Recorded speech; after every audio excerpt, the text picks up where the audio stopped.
Psychiatry at the University of Wisconsin Medical School, giving my 21st lecture out of 36 lectures. Lecture 21, called The Forces in Marriage. And I'm going to skip the first page of the lecture and go right to the forces involved.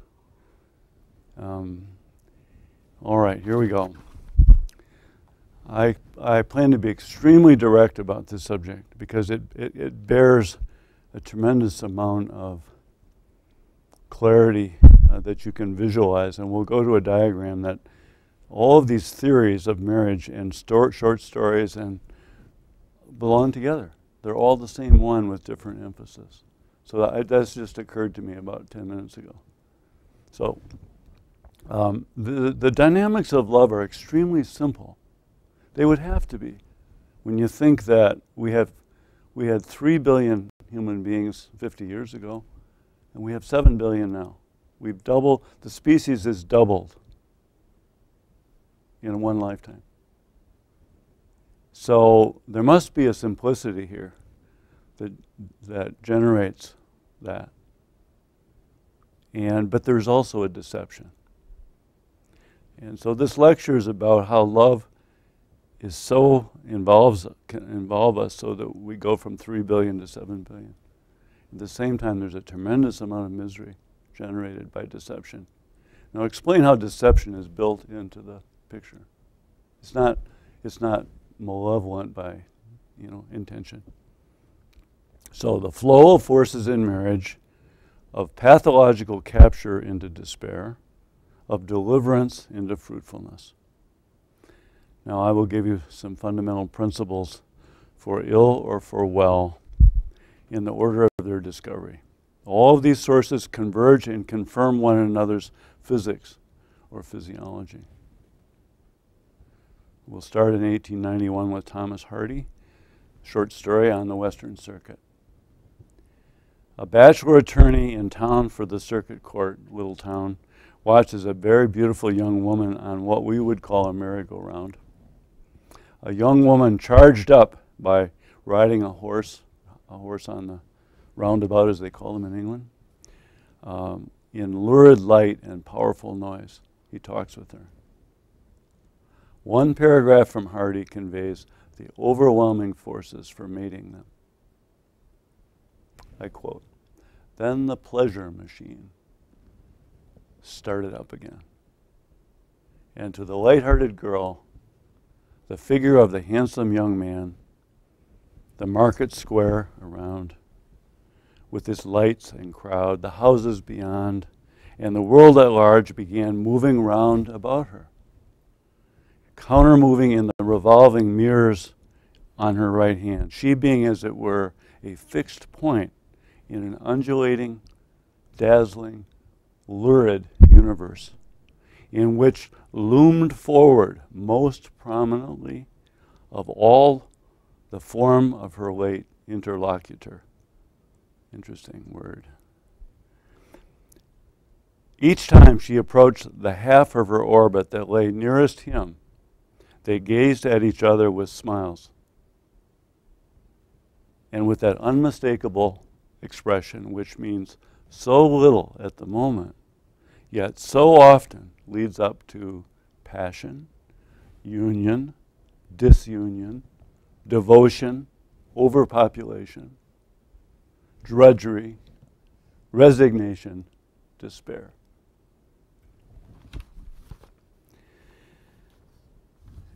Now let's look at the diagram on the board. This is the 1891 version of the diagram. So there you see the roundabout in the center. You see that horse with a lady on it, and you see the attorney watching that, and then beyond that, the square, and then and it becomes the whole world. You see, in other words, everything. They're the center of the world. This couple, you see. Now, so the problem is going to be beyond the dazzling horizon, and I drew these triangles, those purple triangles on each side. Nothing is seen because the couple is the perfect center of the world in this thrilling kind of way. So this is how you go from 3 billion to 7 billion people. Because everything that's going to complicate and deceive is you can't see it. It's beyond the horizon. It's literally beyond the light of this scene. Until Hardy, in that sentence you just heard, brings in what's going to follow this fateful first step of seduction. Okay, now you can turn back this way, and Ed, you can come back here.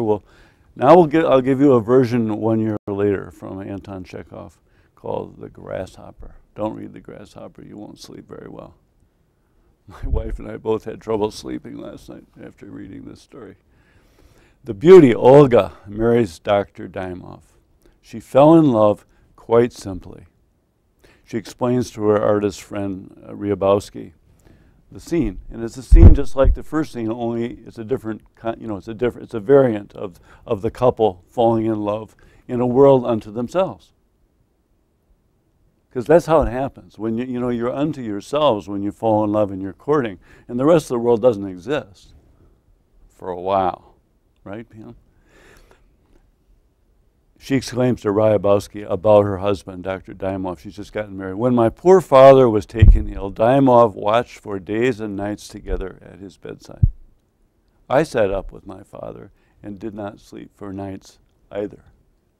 So you see, they're there. There's Dymov and there's Olga, and they're both watching over her seriously ill father, and they fall in love. This scene with the ill father brings them together quite simply as the merry-go-round scene in the first picture in Hardy. Or similar scenes of Breuer and Freud in Studies on Hysteria in 1895. Same thing. All these scenes are about falling in love in that way. And then beyond the horizon, the complications begin to loom, you see? The things that are totally out of focus. So the sequel in this story is she starts riding on the Volga in late summer with Ryabowski and all this art in the artist circle, and they're all flattering each other, and pretty soon Ryabowski's on his knees, and pretty soon it's just her and Ryabowski, and she falls. Like La Fontaine's grasshopper in his fables, her late summer seduction is no preparation for winter. The ant did prepare for winter, and the grasshopper would have nothing to eat. So you see, even the affair in the marriage is created by the same dynamics of a couple, becoming a world unto themselves and everything else going out of focus. So 1966, J. Haley, one of the most beautiful, clear theoretical statements about marriage in Towards the Theory of Pathological Systems. And you'll see how it immediately applies to the first two cases and everything else. An astoundingly simple and yet profound and unappreciated essay for stating the crux of marriage, to wit, how are we doing on time? Oh, good. Basically, just as in these stories, the divide in the flow of forces is between what is mutual, which is what is pleasure for one is pleasure for the other. These opening scenes in the two stories are mutual, totally mutual. And the opposite, which is what is perverse. What is pleasure for one is hell for the other. That takes a while to happen, but it will come. As in the foregoing stories, what seems mutual in the limited horizon, as if it were the whole situation, you see, of the merry-go-round, the devotion at the father's bedside, turns out to be highly perverse in the pleasure of one at the expense of the other. And now I'll tell you how that happens, okay? 1966, Henry Dix, Marital Tensions. A year later, Henry Dix adds this twist to Haley's perversity as the malefactor of the marriage. The mutual pleasures of courtship, as in the stories, get the young person beyond the limitations of their parents. They usually do something a little daring compared to their parents, right?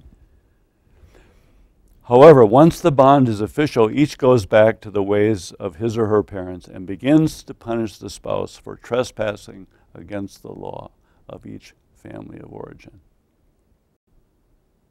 As Carl Whitaker put it in one sentence, marriage is when families exchange hostages. So that's how the perversity works. In other words, if you look at the diagram, you see the families, those strange attractors, one on the right and one on the left out there in those triangles in purple, are the two families. And when they come into play, you see, it's no longer a mutual relationship, because to be with one family is to be with that system, and to be with the other family is to be with that system. Now the systems exchange hostages, and now the hostages are in trouble. Okay. All right, the last two theoretical things, and then boy, I better stop enjoying this lecture. 1977, E.F. Schumacher, A Guide for the Perplexed. Schumacher proposes that almost all of our problems socially, including marriage, flow or stem from being considered as convergent problems, like a crossword puzzle. They have but one solution. As in Hardy, Chekhov, Breuer, and Freud, Haley, and Dix, the convergent solution comes from one spouse forcing the other spouse into his or her scheme on behalf of the family. Actually, a fruitful marriage has many mutual pleasures of the husband and wife, and many separate pleasures, and a skillful negotiation of what perverse pleasures of one are hard on the other. It's inevitable. You can't be in a marriage and not have that. They right the wrong of such injustice. Both husband and wife will need to have a daily understanding that marriage is a continuously divergent problem between two different individuals with two different centers and two different hierarchies of aims. For a hilarious example in literally sexual terms, go secretly read Evan Connell's The Corset from 1965, but don't tell anyone I told you. All right, 1984. Phyllis Rose, Parallel Lives, 5 Victorian Marriages. Unforgettable portraits of the Ruskins, the Carlyles, the Mills, Charles Dickens and his wife, the Dickenses, and George Eliot, the great Mary Ann Evans, the greatest English novelist by far, I think, and George Lewes, her husband. The first 4 marriages, as Phyllis Rose tells the story, converge upon one partner's scheme, forced perversely on the spouse, and punishing his or her transgressions, just like Haley said, right? Only George Eliot and George Lewes have mutuality of many pleasures, an ability to negotiate perverse situations, an ability to forego punishing each other for not fitting into a convergent scheme of just one of them, and full respect for two individuals as a continuously daily divergent problem that needs continual negotiation to be just to each person. All right, now for a single case. Given so little time left, in fact none, I will now, this case will have to stand for the whole host of variations that you can then, about the dynamics of pathological flow, which I've explained to you in terms of perversity, versus the flow of well-being in marriage. In this case I describe, I can only begin the education of this patient. It was a second visit or something, lifting his lines of sight from a single line of sight that forces convergence of his solutions on women to a conception of a second line of sight for two independent beings in full respect for each other. I leave it to you to write out for yourself the usual female version in charge of her convergent solution at the expense of the husband. You have the imagination for that. All right, here's a case, and then we'll stop, and then we'll have our discussion. The engineer. Everyone knows this kind of man. He is the chief man that there is. When he gets in a relationship to a woman, he insists upon controlling it. When she resists him, he has a fit. This morning, I found him in the clinic. I found him too anxious to click the button for Match.com to try another round of dating women. I'd had several meetings with him in the residence, so I knew his history with women. It went badly, of course. They do not take well to his rigidity. He does not take well to their resistance. He tends to have obsessional compensations about running over people in his car, strangely enough, and a lot of anxiety that he might do it by mistake. So I said to him, I'm actually rather glad you are too anxious about clicking another round of Match.com. It means that you are aware that your ideas will not work. Now that had his attention. He said, well, is it not, and he says, what ideas? Well, is it not true that you approach dating like you do your engineering, I asked him? Like a building is a set of copper pipes for you and they have to fit together? He smiled broadly. He rather grinned at me that it is so. Well, I said, buildings and their pipes are what a famous economist called a convergent problem. They have to fit together. But relationships are a divergent problem. You want to go fishing and she would rather not, and so the two ideas diverge and you can't make her want to. Of course, you might do something she might like, and then maybe she'll do something you might, you could work on it as a divergent problem. So this is why you're so anxious about starting over, for you fear the match won't be quite what you are looking for. It won't. You will converge with her on some mutual interest. Remember our opening scene? Some merry-go-round or other, you'll click, right?